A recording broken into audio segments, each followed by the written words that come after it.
Olá a todos, começando então com mais uma etapa, mais um encontro, mais uma aula e entrando agora na parte, vamos dizer, já de desdobramento da prova. Eu tinha no último encontro dado a vocês uma referência primária ainda, né, primeira a respeito do tema sobre a prova, onde um dos pontos mais bonitos, mais dinâmicos até, do processo é exatamente a prova, né? E quem realiza a prova, quem produz a prova, quem recebe a prova, no caso do juiz, sempre tem ali um trabalho melhor apurado, melhor qualificado, para que aquilo que foi dito, alegado, argumentado nesta primeira fase, dita postulatória, agora venha a ser, portanto, demonstrado. E a prova nada mais faz do que isso, né? Demonstrar uma verdade, pode ser não uma verdade real, né? Quem sabe uma verdade da parte, que muitas vezes se distancia da realidade, né? E claro que dentro do processo, isto também é importante, nós temos duas verdades trabalhadas. O processo penal se encarrega com a verdade real, aquela verdade que o próprio nome diz, se aproxima muito da realidade, o mais próximo da verdade, né, mesma acerca de um fato, acerca de uma ocorrência, tanto que o direito penal se preocupa na investigação de um crime. Já no processo civil, este fator é um pouco mais mitigado, né? A prova não busca uma verdade real, mas é o que vem ao juiz, e portanto uma verdade muitas vezes ficta. Exemplo claríssimo disso nós temos no cível é a questão da revelia com a presunção da verdade, quer dizer, uma verdade presumida. No processo penal isso não existe. No processo penal, se houver revelia por parte do réu, é dado a ele, um defensor, ele tem que se defender, a ele é dado esse direito de defesa absoluto. No processo civil, como se cuida mais do patrimônio, não da liberdade, esta é a grande diferença. Trabalha-se então com essa verdade mais virtual, mais, como o próprio nome diz, uma verdade mais distante, né, daquilo que foi real. Então basta que o réu no cível não conteste, a presunção da verdade se presume contra ele, né? Se a parte não prova algo que foi dito, alegado na fase postulatória, se ele deixa de provar, este fato, na verdade, é um fato como não dito, né, não havido, não alegado. Então, com isso, nós vimos que, neste primeiro ponto, a prova ela vai fazer com que se demonstre uma verdade, mas uma verdade, repito, uma verdade sob a ótica da parte, sob a alegação dela, nessas condições em que ela enxerga o seu problema, né? É claro, aquela máxima que cada um puxa a brasa para o seu assado, é a mesma ideia que nós temos aqui na prova. Aquele que vai trabalhar melhor com esta prova tem maiores chances de sair vitorioso na causa. E esta questão, então, é levada ao juiz pelo livre convencimento que ele tem, para que ele possa, então, estabelecer ali um critério, né, balizador dessa prova, quem melhor provou, qual a prova mais contundente, quem sabe a prova com mais vigor, né, que possa convencê-lo, né? Vejam que nós estamos ainda nessa fase de conhecimento e o juiz está conhecendo, e com a prova então ele robustece o seu próprio convencimento, né? Ele está na fase de conhecimento, mas também se convencendo ao mesmo tempo. Ora, para isso nós temos então algumas alegações que soam sempre necessárias em relação ao direito probatório, no que diz respeito à própria doutrina. Eu agora revendo esses dias uma obra que para mim é significativa na questão do direito probatório, o curso do próprio Ovídio Araújo Batista da Silva, né, que eu até já tinha trabalhado com ele, ainda no volume 1, processo, no seu curso, né, processo civil. E o Ovídio Araújo Batista coloca assim, o que é um conceito de prova para ele, um dos melhores que eu já particularmente enxerguei, encontrei e tenho usado, adotado sempre nas minhas aulas, nos meus encontros, né, que a gente às vezes vai falar e sobre este argumento probatório. Então, conceito de prova em direito judiciário, quer dizer, ele faz aqui um conceito genérico. A palavra prova tem inúmeros significados, tanto na linguagem vulgar quanto no uso que os cientistas e particularmente os juristas fazem do vocábulo. As ciências experimentais, geralmente, valem-se da expressão para significar o ensaio, a verificação ou a confirmação pela experiência de um dado fenômeno, objeto de investigação científica. No domínio do processo civil, então ele agora trazendo já para a nossa praia aqui, no domínio do processo civil, onde o sentido da palavra prova não difere substancialmente do sentido comum, ela pode significar tanto a atividade que os sujeitos do processo realizam para demonstrar a existência dos fatos formadores dos seus direitos, então cada um trabalhando com a sua prova, que haverão de basear a convicção do julgador quanto o instrumento por meio do qual essa verificação se faz. No primeiro sentido, disse que a parte produziu a prova para significar que ela, através da exibição de algum elemento indicador da existência do fato que se pretende provar, fez chegar ao juiz certa circunstância capaz de convencê-lo da veracidade da sua informação. No segundo sentido, a palavra prova é empregada para significar não mais a ação de provar, mas o próprio instrumento utilizado ou o meio em que a prova se faz. Diz ele, então, podemos, portanto, dizer do procedimento de uma parte que traz um documento ao processo que ela fez ou produziu a prova documental. E referindo-nos ao documento em si, podemos dizer que ele constitui a prova do fato nele representado. Então, ele determinando na prova documental exatamente a referência que o documento em si traz, e quando trabalharmos nesse modelo de prova, a referência que o documento traz na questão própria, né, da sua própria representação de uma realidade. E claro, se fala aqui de um documento veraz, né, de um documento não falsificado, né? Então, se vamos dizer, esta característica do documento estiver presente, que seja um documento digno de fé, né? Esse documento terá por si só um poder tremendo de expressar aquilo que a parte mesma, em tantas palavras, poderia expressar e não está expressando. Continuando ainda o vídeo, diz assim, pode-se empregar o mesmo vocábulo prova para significar o convencimento que se adquire a respeito da existência de um determinado fato. Valendo do nosso exemplo, podemos afirmar que o autor ou o réu, embora hajam trazido ao processo um determinado documento ou outro instrumento de prova diferente, em verdade não produziram uma prova, ou seja, o procedimento probatório não foi capaz de convencer o julgador da existência do fato probando, de modo que o juiz permaneça em dúvida sobre sua existência. Pode-se, neste último caso, dizer que o fato não foi provado à medida que o juiz não resulte convencido da sua veracidade ou da veracidade da sua existência. Temos aqui o terceiro significado do vocábulo prova em direito judiciário, né? Então ele diz, na verdade, que há um cuidado necessário por parte do juiz, quer dizer, não é qualquer prova que chega ao seu convencimento. Se ele está realmente em dúvida sobre essa prova, ele realmente deve refutá-la, deve afastá-la, né? Não ter na dignidade da prova algo razoável. Essa prova não foi digna, ou a princípio é uma prova ainda enfraquecida, quem sabe precisa de mais investigação, quem sabe precisa de outros elementos, vamos dizer, satélites a essa mesma prova que possam melhor, então, demonstrar esta alegação que a parte deseja fazer em relação ao fato trazido, né? Ao fato probando, ao fato a ser provado. Então ele traz aqui a questão da prova e os meios de prova, que vai significar, eu até recomendo a vocês essa leitura, que ele trabalha muito bem também no campo da classificação das provas, mas a nós o que interessa, portanto, é que nós já tínhamos comunicado no último encontro a questão da prova e o objeto da prova, quer dizer, a prova é usada para o convencimento de alguém. Aí está a objetivação, né? E se faz isso através de um fato, de uma coisa, algo, né? Ou uma pessoa.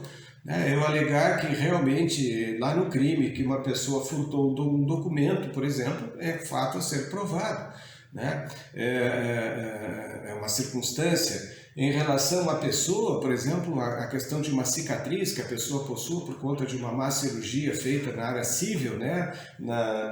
Dentro da medicina.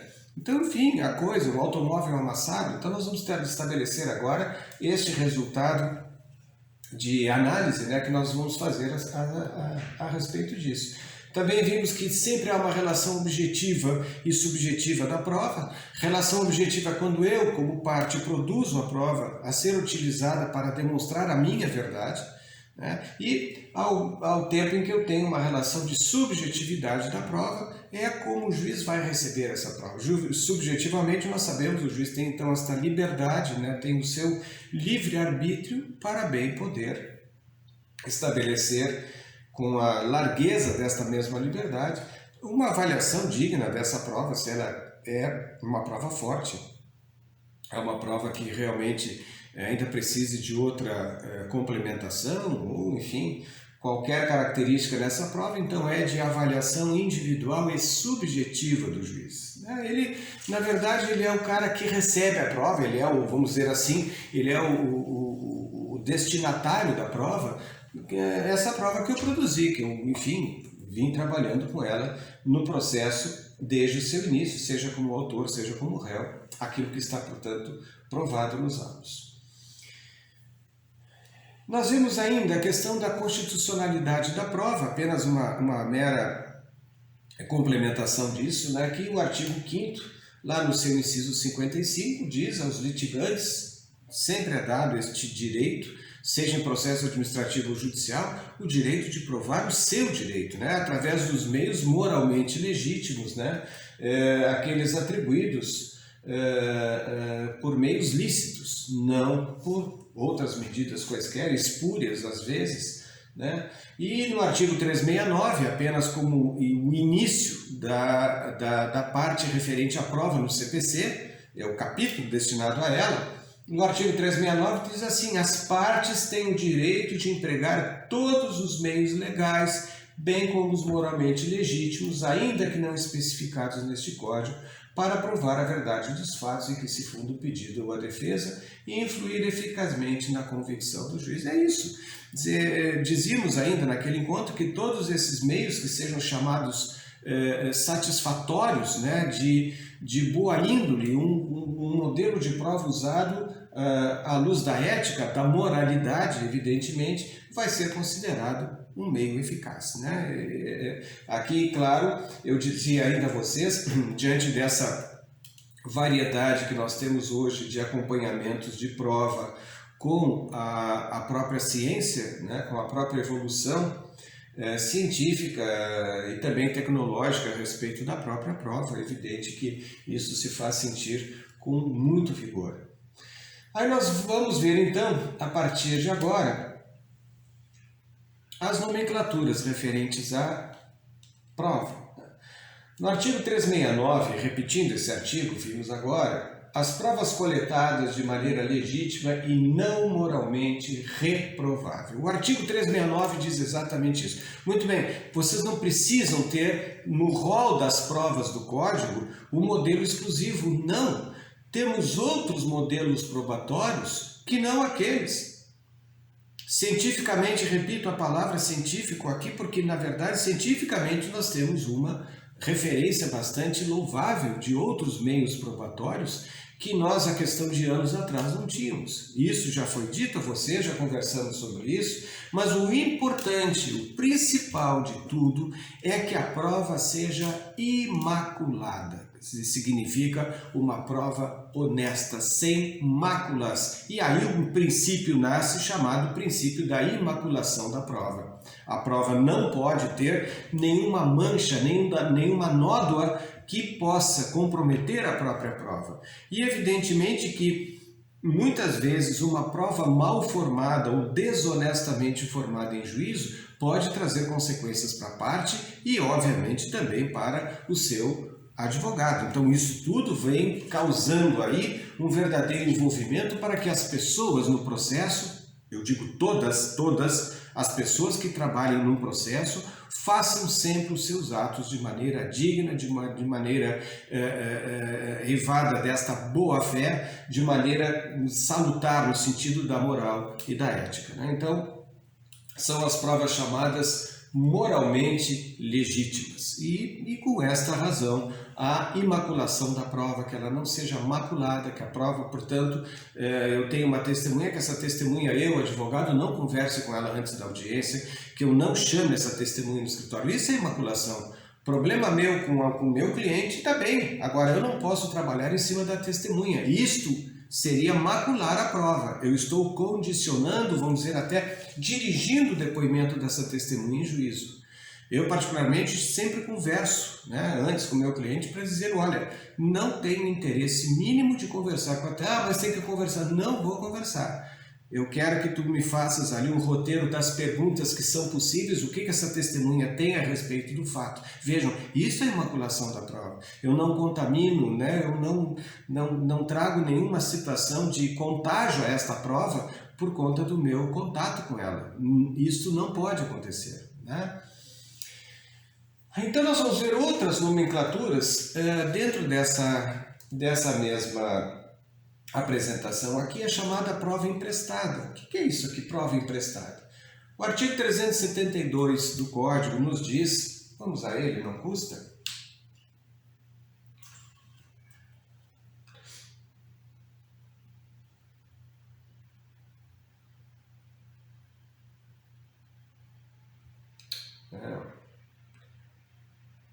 Aqui.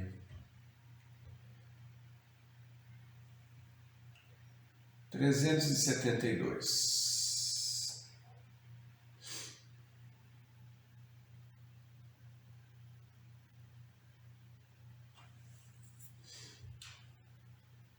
Aqui, vocês vão ver então o que essa prova produzida fora de terra, uma prova feita não naquele território onde deveria ser feito. Aqui. O artigo 372 desta prova emprestada diz assim: o juiz pode admitir a utilização de prova produzida em outro processo. Pode, né, atribuindo a essa prova o valor que considerar adequado, observado o contraditório sempre. Então, quer dizer, eu tenho um caso muito parecido com outro que já tramitou e a prova já está pronta. Vamos lá ver um defeito num automóvel fabricado, enfim, e esse defeito aparece como prova num outro processo. Eu posso trazer a prova pericial desta situação de defeito do automóvel para o meu processo. Mas aí, claro que esta prova assim trazida não é absoluta. É dado o direito à parte contrária ao contraditório, ela vai se manifestar sobre essa prova, e o juiz, também por parte dele, pode acolher esta prova nos autos ou não acolher, né? Então, ou ele vai mandar entranhar essa prova valendo como um instrumento probatório mesmo, ou então vai dizer, não, essa prova aqui não tem nada a ver com o processo, seja ela desentranhada dos autos e vamos produzir outro tipo de prova. Então, a ideia aqui, vamos dizer, é além da economia processual que se dá, é também a questão do aproveitamento da prova. Quando se cuida de um mesmo assunto, não precisa ser as mesmas partes, mas que o assunto seja o mesmo, a coisa probanda deva ser também a mesma, na verdade, a prova vai aqui se fazer emprestar, né, trazer de um processo para outro, de acordo com o artigo 372. Então, nesta base, na chamada prova,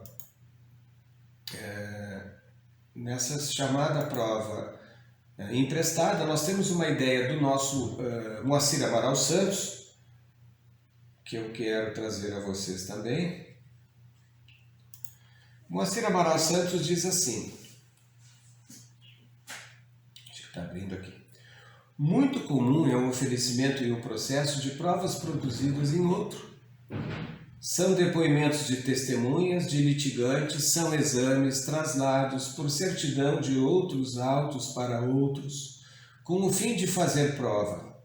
Tais são as chamadas provas emprestadas, denominação consagrada entre os escritores e pelos tribunais do país. É a prova que já foi feita juridicamente, mas em outra causa da qual se extrai para aplicá-la a causa em questão. É uma definição do Jeremy Bentham, né, que o Moacir Amaral Santos traz, uma das maiores referências de direito probatório no mundo, Jeremy Bentham, que até uma determinada época ele veio a definir uma certa estatística, né, de ações em que na grande parte as ações são ganhas pelos autores, né? São julgadas procedentes porque ele entende que no direito probatório uma das linhas é a questão da referência humana. Então, aquele que vem a juízo, o autor, é o cara que abre o peito para a questão, ele abre o peito para a matéria, ele vai para o combate, né? Então, via de regra, o autor tem essa característica de ser o demandante bem-sucedido na causa. Ao passo que o réu, diz o Bentham, é uma frase bem interessante, ele diz assim, o réu é um mero espectador, ele tem que se esforçar para não ser acolhida aquela tese do autor, mas o réu vai ficar ali na expectativa, né, de uma sorte do autor ou o azar dele. Então o réu não mexeu uma palha para isso. Quem inaugurou o processo, quem foi atrás do advogado, quem pagou custas, quem pagou perícia, tudo mais é o autor. Então ele tem essa visão bastante interessante, que não deixa de ser, no meu sentido particularmente, não tem nada científico nisso, mas no meu sentido profissional, eu tenho notado que realmente o autor, via de regra, tem essa característica de ser melhor sucedido do que o réu, por conta deste primeiro empurrão que ele dá no processo, né? Essa primeira abertura de portas do Poder Judiciário para tentar buscar o seu direito ali. A prova fora de terra é produzida em outro lugar. Então, assim, ó, é muito comum. Eu tenho hoje uma testemunha num processo em Porto Alegre, que eu tenho uma testemunha para ser ouvida em Santa Maria. Não vou chamar a testemunha para Porto Alegre para ser ouvida. Então, se produz a prova fora de terra no mesmo sentido em que esta prova seria produzida aqui. Então, o juiz de Porto Alegre manda uma carta precatória para o juiz de Santa Maria, o juiz de Santa Maria cumpre essa carta com as homenagens entre os juízes, enfim, e aí, nesse cumprimento, vai intimar essa testemunha para comparecer no dia e local em que ele designar esta audiência, o juiz de Santa Maria, e aí essa pessoa não precisa se deslocar a Porto Alegre, lá presta o seu depoimento, né? O juiz de Porto Alegre já manda para o juiz de Santa Maria a cópia da inicial, a cópia da contestação, já para ele se enfronhar no assunto afinal do que se trata. E aí, uma vez feita este depoimento da testemunha, a carta precatória é devolvida a Porto Alegre e aí sim entranhada aos autos principais. Esta chamada prova fora de terra, estabelecendo então a sua produção em um juízo distinto, né? Existem também as cartas rogatórias, né, de uma corte estrangeira para com as cortes superiores do Brasil, de cumprimento de medidas, até mesmo de coleta de provas em territórios outros que não o brasileiro, se fazendo também através de carta rogatória, diferente da precatória que se dá internamente, né, no Brasil, entre os juízes de mesma instância. Proposição da prova uma parte destas quatro agora, que vem proposição, admissão, produção e assunção. A proposição da prova fala da parte requerendo a prova, né? Então está propondo. A parte diz assim, eu quero prova pericial, eu quero prova testemunhal, eu quero uma prova contábil a respeito das contas da sociedade, enfim, ele vai fazer então o trabalho aqui em que esta prova testemunhal, por exemplo, né, seja aqui proposta, apenas está propondo. Cabe ao juiz então, agora sim, passar a outro ponto, que é admitir ou rejeitar essa prova. A fase de admissão da prova, o juiz então defere a sua propositura, né? Eu propus, o juiz deferiu, bacana, então isso aqui é uma consequência, ou o juiz simplesmente pode rejeitá-la, né? Rejeitar quando? Quando o juiz entender que não é devido, né? Já tem suficientemente dados esclarecidos dentro dos autos que não precisa prova pericial, por exemplo, né? Que a prova testemunhal sobre um documento é dispensável. O que um documento provando, por exemplo, um contrato, o que vai provar mais? E aqui nós temos também, na sequência, proposição, admissão, nós temos a produção da prova, onde a prova agora ela é realmente produzida, né? A prova produzida pelos atos das partes, por atos do próprio juiz ou por terceiros. Então, ela foi proposta, ela foi admitida e agora ela está sendo produzida, ela está sendo agora coletada. Mandar o perito fazer o laudo, mandar chamar a testemunha para uma audiência, ouvir o depoimento pessoal das partes, enfim, estes são os atos agora de produção efetiva da prova. E, finalmente, nós temos a assunção da prova, é quando a prova realmente é juntada aos autos do processo. Então, ela toma esse caminho de ser assumida esta prova para dentro do processo. Ela toma agora uma feição de parte dos dados do processo como prova que é e que vai ser significativa para o deslinde da causa, para que o juiz chegue então à sua posição de convencimento final, né? E, finalmente, não mais nesta linha de proposição, admissão, produção e assunção da prova, mas o fato incontroverso e o fato notório. Nós temos que trabalhar com esses dois elementos aqui rapidamente. O fato incontroverso é aquele fato que, a princípio poderia ser controvertido. O fato incontroverso é aquele que uma parte alega e a outra não rebate. Assim, por exemplo, o réu em contestação não rebate um fato alegado pelo autor. Este fato se transforma em fato incontroverso. O autor, na hora de replicar algo que o réu disse em contestação, na réplica o autor silencia. Este fato que o réu alegou em contestação, não combatido pelo autor, também é um fato incontroverso. Então, a princípio é um fato que poderia ser levado a debate, era um fato que poderia ser levado às consequências mesmas de qualquer outra prova a ser definida para este fato, só que a parte não alegou nada. Então, se nada foi alegado na fase postulatória contra esse fato, é porque o fato existe. Aquela ideia do quem cala consente está aqui. O fato notório, ao contrário, ele traz uma característica de publicidade. Ele é notório, leia-se, ele é público, é do conhecimento de todos. Eu não preciso provar que o fulano é presidente da República, eu não preciso provar que o fulano é governador do Estado, eu não preciso provar um fato relativo à localidade da cidade de Porto Alegre. O que eu vou provar? Não tem, o fato é notório.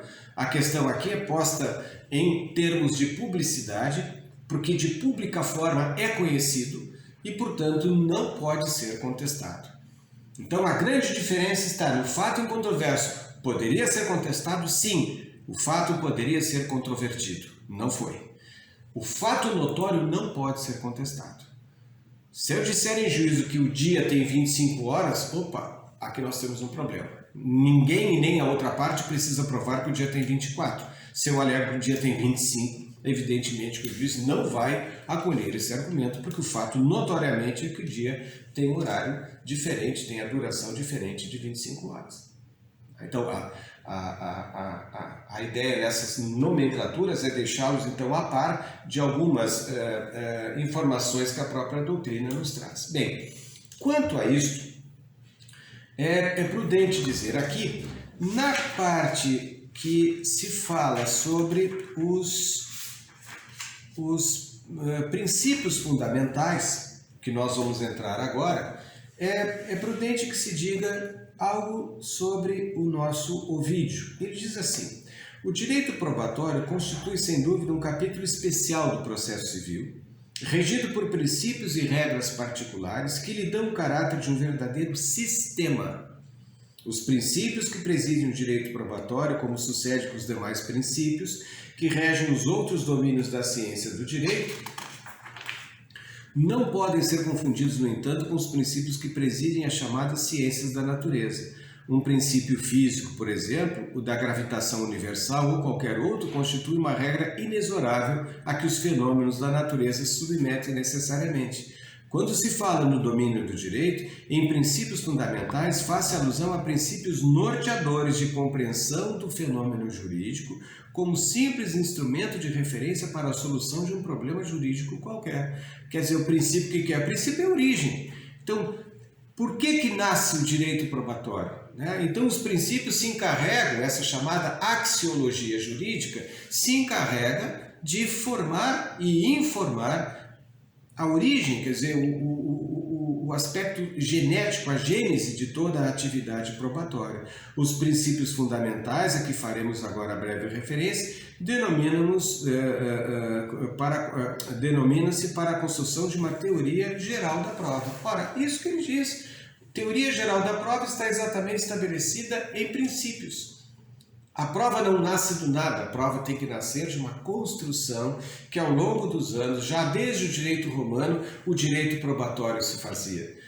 Quando alguém queria fazer a compra e venda de algo, de uma terra, por exemplo, o comprador entregava o cobre num dos pratos da balança e o vendedor entregava um punhado de terras ali. Se essa balança equilibrasse, era essa solenidade, ela tinha que estar equilibrada, o pretor então estabelecia aquela solenidade, quase que documentando a solenidade para dizer, muito bem, aqui esta venda está perfeita e acabada.